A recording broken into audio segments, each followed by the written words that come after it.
Bismillahi wa baad. Atuyongerayo mu kitabo kyaffe ekya usulu tafsiri ekya siniya 5 okuva we twakoma twalaba ku mafuhumu usulu tafsiri, tulaba taarifu usulu tafsiri, twagiraba ku asma'uhu amanya gaayo, katugenda ku nashaatuhu wa tatawwaruhu, tugenda kulaba ku ntandiko ya ilimu eno ya usulu tafsiri yatandika ddi ne development yayo, engeri gyeyajja ng'ekulaakulana ila yaumina haadha, okutuusa ku lunaku lwaffe luno olwaleero, okutuusa ku biseera byaffe bino ebyaleero. Ilimu eno yatandika ddi n'engeri gye yagenda nga edevelopinga okutuusa leero. Tugamba wano nti number 3 nashaatuhu wa tatawwaruhu, nti entandikwa yaayo n'engeri gye yabeera ng'ekulaakulanamu oba n'enkulaakulana yaayo. Tugamba wano omuallifu w'ekitabo kino yagamba nti kaana rasulullahi sallallahu alayhi wasallama wa ashabihi radiyallahu anhum ya'rifuuna an al-Qur'ani wa usuluhu ma arafahu man jaa ba'dihim. Agamba nti Nabi waffe Muhammadi sallallahu alayhi wasallama ne basahaba be, mikwano gye abaali naye mu kaseera ako, radiyallahu anhum, Allah bonna abasiime, agamba nti kaanu ya'rifuuna an al-Qur'an wa usuluhu, baali bategeera Qur'ani, wa usuluhu n'ebikolo byayo, ma arafahu man jaa ba'dihim, ebyo byonna bye baategeera abajja oluvannyuma lwabwe. Hatta leero ffe betumanyi ne Nabbi waffe Muhammad yali abimanyi ne basahaba. Kibategeeza Nabbi waffe Muhammad yalinga ategeera Qur'an, ne basahaba baali bategeera Qur'an ne usulu yaayo, n'ebikolo byayo, okuviira ddala ntandikwa yaayo, ebikolo byayo byonna baali babitegeerera ddala ng'abo abajja bwe baategeera abajja oluvannyuma lwabwe. Nabbi we yamala okuvaawo, bonna abaddako nga baali olaba nti baagitegeera, ne basahaba ne Nabbi waffe Muhammad bwe yali agitegeera. Walakin ma'arifahum kanat mahfuzatan fi suduri, agamba nti walakin ma'arifahum kanat mahfuzatan fi suduri, tiwabula bo wa Nabbi waffe Muhammad engeri gye baali bagitegeeramu Qur'ani eno, engeri gye baali bagimanyaamu, engeri gye baali bagitegeeramu ne usulu zaayo, bagamba nti bo byali nga babikwata bukwasi mu bifuba byabwe. Qur'an gye baali bategeera n'ebikolo bya Qur'an ne usulu tafsiri betumanyi ebyo, baali babikwata bukwasi mu bifuba byabwe. Agamba nti entegeera gye bagitegeerangamu ye baali bakwata bikwate nga babikuumira mu bifuba byabwe. Walam tukutabu fi suturi, tebyawandiikibwanga mu mpapula oba mu misiitaale. Suturi kitegeeza saturu, omusiitaale byali tebyawandiikibwa. So ku mulembe gw'abasahaba tebaatuulako awo basome ekitabo nga ffe tusoma, basome omuswafu nga gwe bw'ogusoma. Bo ebyabwe byalinga babitegeera nga babikwata bukwasi mu bifuba byabwe, ng'omusanga busanzibwa oti n'akunnyonnyola buli kimu, n'akusomera Qur'ani naye nga tawandiise, talina walivoizinga nti agenda ayiseemuko ku murajaa, nga byabwe bibeera mu bifuba byabwe nga babikwata bukwasi, so nga babitegeera butegeezi kitegeezaamu. N'agamba nti walamma ihtahara al-katiri biqura'i al-Qur'an washtadda bihufadhihi fi ahadi al-khulafa ar-rashidin, agamba nti naye embeera bwe yabeera ng'etandika okubeerawo nga kuyitiridde okubeera nga batta abasomi ba Qur'ani, baqura'u baali nga babatta, washtadda n'ebeera nga kati ng'etandise okubeera ng'ekaluba, ng'embeera ekalubiriza okubeera nga bakwata Qur'ani, okugikwata kyali nga kizibu nnyo, fi ahadi al-khulafa ar-rashidin, ku mirembe gy'abasika bannabbi abo abalongoofu abalungamu, betwogerako ba Bakari, ba Umar, ba Uthmani, ba Ali, betwogerako abo radiyallahu anhum, Allah bonna abasiime. Tugamba nti embeera bwe yabeera ng'etuusawo nga batta nnyo abasomi ba Qur'ani n'abantu nga tebakyafuna budde bubeeraawo nga bakwate Qur'ani nga waliwo bakikola ku Nabbi waffe Muhammad nga waliwo emirembe, kati nga waliwo entalotalo ez'ohurubu ez'enjawulo, so nga tebakyasobola kubeera nga bakolaki nga bakwata Qur'ani. Agamba nti badaa attabi'una yakhtalifuna fi qira'ati alqur'ani walugatihi. Agamba nti abantu wano batabi'una abagoberezi b'abasahaba abo batabi'u abaaliwo mu kaseera ako batandika okubeera nga baawukana mu nsoma ya Qur'ani walugatihi n'ennimi zaayo. Kuba Qur'ani mujja biraba wano mu baabu eziddako awo yassibwa mu nnimi zaali 7 zolaba nti kiraati zemulaba zebayita lahajati mujja kuziraba ezo kati saa zino abasinga nti bamanyiko eyo lahaji eriwo oba n'empandiika eriwo eya Quraish tusoma abasinga obungi tujja kuba tubiraba inshallah. Kati agamba nti abantu batandika okubeera nga baawukana mu kusoma Qur'ani n'ennimi zaayo. Wakhashiya al-khalifatu Uthman ibn Affan radiyallahu anhu wa man ma'ahu min as-sahaba an taqa'a fil ardi fitnatun wa harbun bayna abna'i al-muslimina. Awo sahaba oba khalifa ayitibwa Uthman ibn Affan radiyallahu anhu alla musime n'abeera nga yafunamu okutya n'atya waman ma'ahu min as-sahaba n'abo abaali wamu naye abaali naye mu basahaba abaali basigaddewo baalaba nga baafuna okutya an taqa fil ardi nti ku nsi kujja kubeera nga kugwako alfitina kujja kubeera nga wagwawo fitina ey'amaanyi ennyo wa harubu n'olutalo baina abna'i al-muslimina wakati w'abaana b'abasiraamu nti banaabeera nga bavuddewo abaali bamanyi ensoma ya Qur'ani entuufu abaali babikwata obulungi ku nabbi waffe Muhammad banaaba nga bavuddewo ate ffe tunaddawo baalaba nti wajja kubeerawo fitina y'amaanyi wajja kubeerawo entalo nga balwanagana wakati w'abaana b'obusiraamu nga ffe hatta liyawmu mulaba abantu nga balwanagana mu by'obusiraamu ne hatta ne Uganda eno ewaffe abantu baseeko osanga oli n'oli nga tebali mu kukwatagana nga kibaawula ddiini eyirimu. So tugamba wano eno nti baatya nti wajja kubeerawo entalo n'okubeera nga fitina y'amaanyi nnyo mu baana b'obusiraamu. الذين لم يشهدوا نزول القرآن الكريم في أحد النبي صلى الله عليه وسلم abo abataliwo abatashahada abataliwo nga Qur'ani ekitiibwa ku mulembe gwa nabbi waffe Muhammadi balaba nti ate bo abamanyi Qur'ani banaavaawo ffe tugenda okuddawo ojja kudda mu kuleekaana kuwakana kola kikwe tetwaliwo ffenna kati ne babeera nga yafunamu okutya nti wetunaaba nga tulese Qur'ani ng'eri bweti ababagimanyi batandise okubeera nga babatta abantu bakyagikwata bulungi nga bwe baali bagikwata ate n'ennimi katandise okusoma kutandise okubeera nga kuwaawukana buli omu asoma nga bw'ayagala. So n'agamba nti baafunamu okutya kubagenda okuddawo abataaliwo Qur'ani ng'ekka. N'agamba nti walam ya'rifu al-ahrufu allati nazala biha al-Qur'an al-Karim era abo abataamanyi nnimi Qur'ani mwe yakira. Ekigambo ahrufu kiba mu kigambo harufu naye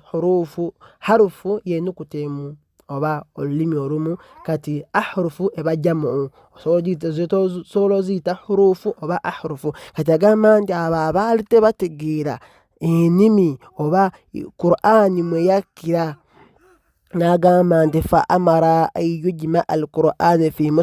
fi mushafin wahidin ala harfin wahidi n'abeera nga alagira okungaanya Qur'ani ebirenga esolozebwa bagikungaanye mu muswafu gumu mu kitabo kimu ala harfin wahidi era ng'eri mu lulimi lumu oba ku harufu emu ebayita ey'Abakuraishi eyo. N'agamba nti wa an tunsakha minhu masahifu iddatun era babeere nga basangulewo baggyewo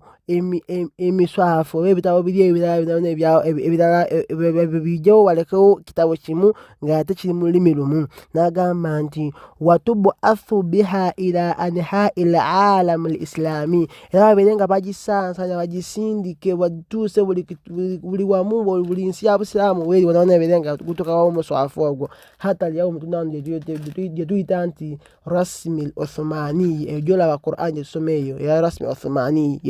gye baatunga Uthman yakungaanya n'abeera nga asindika buli nsi ya busiraamu weeri ebeere nga omuswafu ogwo gutuukayo nga buli omu asoma omuswafu ogwo esigaleyo Qur'ani ng'eri emu ate ng'eri mu lulimi lumu.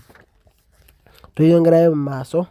agamba nti walamma inqada ahadi khulafa rashidin khaifa diya'u al-ilmi al-Qur'ani kullama ikhtalafa zaman agamba nti omulembe gw'aba khulafa we gwaggwako ekiseera kyabwe ekyaggwako ekyaba khulafa urashidin abantu baatandika okubeera nga batya Qur'ani irimu ya Qur'ani egenda kubeera nga ekolaki ngeyeyongera kubeera nga eggwawo dyao ng'ebula ng'eyongera okuggwawo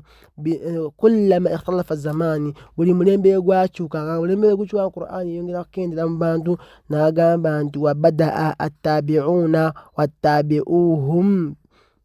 yahtamuna bitadwini al-ilmi almutaallaqati bilqur'an awo ne batandika batabi'u abaaliwo abagoberera basahaba bamaze okuvaawo kati batabi'u abaaliwo batabi'una abo n'ababagoberera batandika okubeera nga bafaayo nnyo yahtamuna bafaayo nnyo nga bateekayo nnyo amaanyi g'amaanyi bitadwini al-ilmu bitadwini al-ulumu almutaallaka bilqur'ani okubeera nga batandika okuwandiika nga batunga irimu oba knowledge ekwatagana ku Qur'ani. Tadwini kitegeeza okuwandiika batandika okubeera nga batunga ebitabo nga bawandiika ebitabo bingi nnyo ng'ebitabo ebyo nga bikwatagana ne Qur'ani almutaallaka bilqur'ani.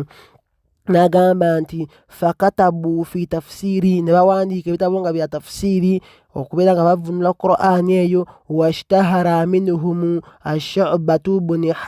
al-Hajjaju era abayatiikira mu bantu abo bawandiika ebitabo ebyo mulimu Shu'ba bun al-Hajjaji omu ku bo mubeeremu wa Sufyan bun Uyayna mulimu omumanyi ayitibwa Sufyan bun Uyayna naye yatunga mwalimu Waqi'u bun al-Jarrah wa gairuhum mwalimu omumanyi ayitibwa Waqi'u bun al-Jarrah wa gairuhum n'abalala abaali mu faani eyo. Then n'agamba nti wakatabu aidan fi asbabu nuzuli era bawandiika era bayongera ne bawandiika irimu knowledge nga kukwatagana ku asbabu nuzuli ensonga kwe zaaviira aya okuuka oba Qur'an so bawandiika ebitabo bingi bikwatagana ku asbabu nuzuli nti ensonga Qur'an kwe aya eno okuuka ensonga yali bweti ne bweti sura eno okuuka ensonga yali bweti ne bweti batunga ebitabo bingi bikwatagana ku asbabu nuzuli al-Qur'an nga ka Aliyi ibn al-Madini Sheikh al-Bukhari waliwo gwe bayita Aliyi ibn al-Madini Sheikh al-Bukhari yawandiika ekitabo mu nsonga ya asbabu nuzuli wa fi nasikh wal mansukh abamu ne bawandiika ebitabo bikwatagana ku nasikh wal mansukh aya ezaasangula n'ezaasangulwawo nti waliwo eno aya yakka n'esangulawo aya eno ebitabo ebyo nabyo ebiri ebyawandiikibwa n'agamba nti ka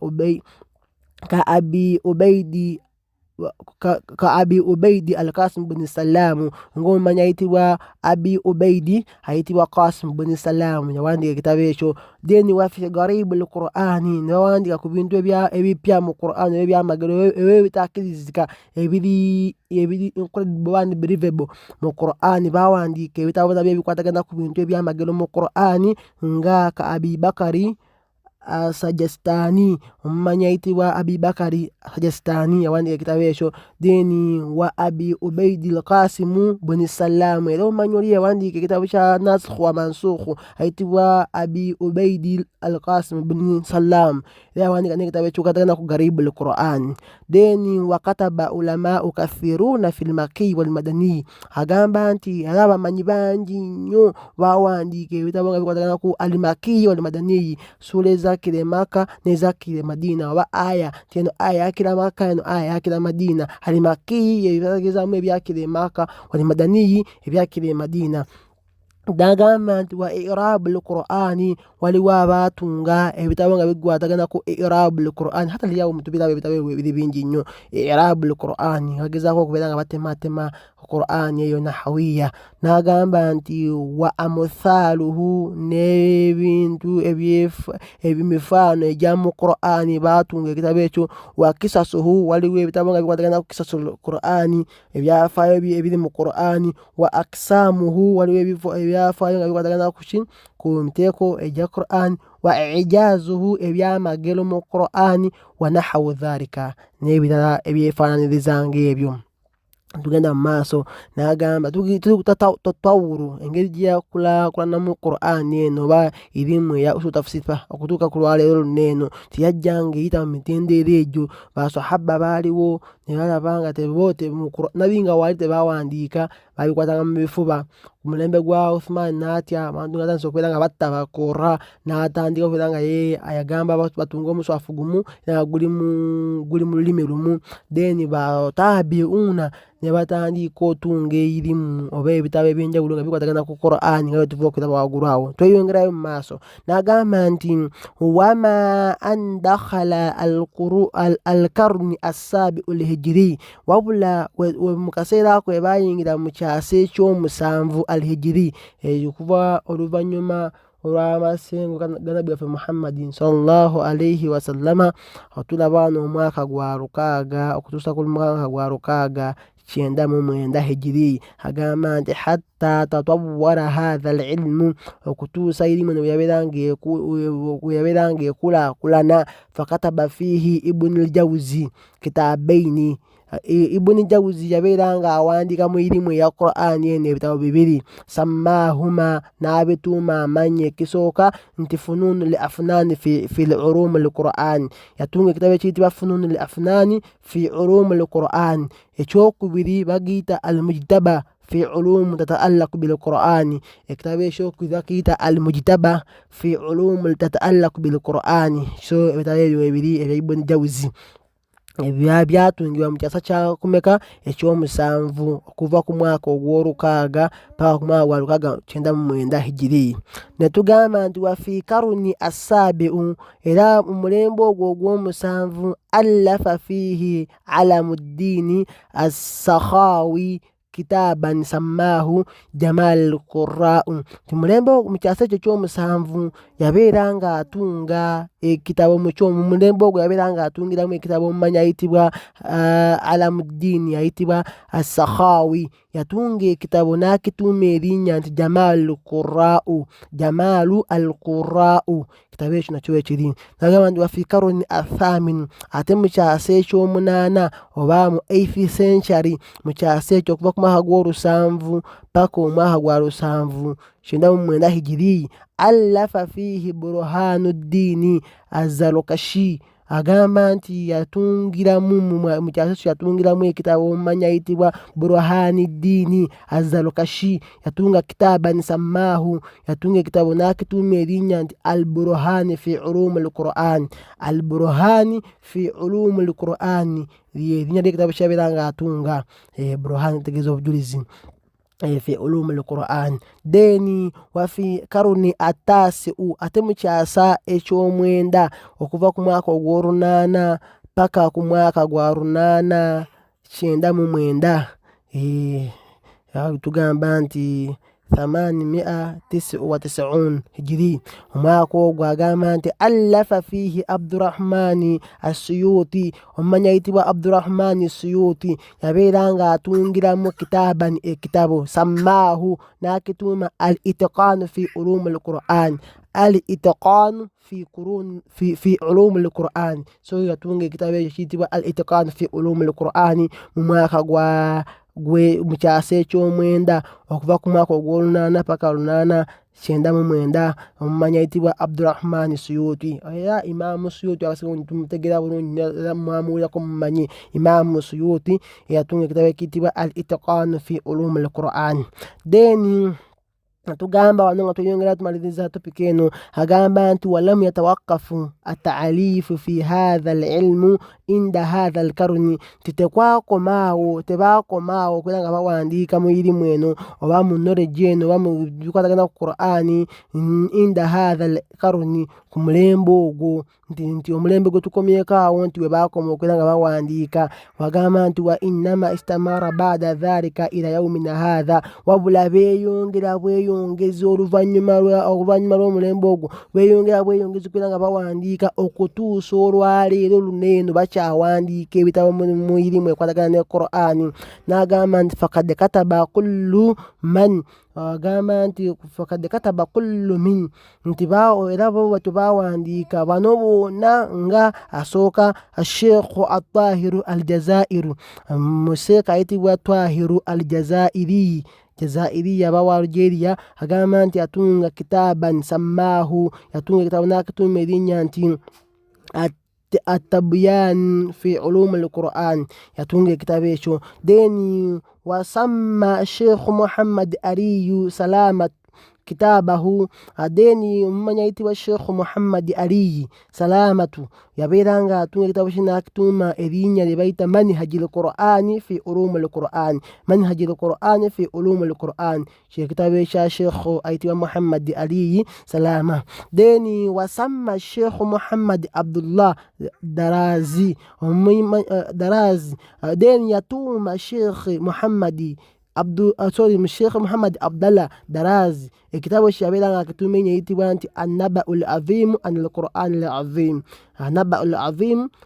anil Qur'anil Azim so ye yabela atume kitabu echo erinye eryo deni wakataba Sheikh Muhammad Abdul Azim Az-Zarqani كتابا سماه مناهل الأرفان في علوم القرآن دين يواندي كتاب الشيخ محمد عبد العظيم يواندي كتاب ممنيو يأتي الشيخ محمد عبد العظيم الزرقاني ويواندي كتاب ناكتو ميرين يانتي مناهل الأرفان في علوم القرآن deni nga malidiza sembayo wakadhalika sama Sheikh Manai Khalili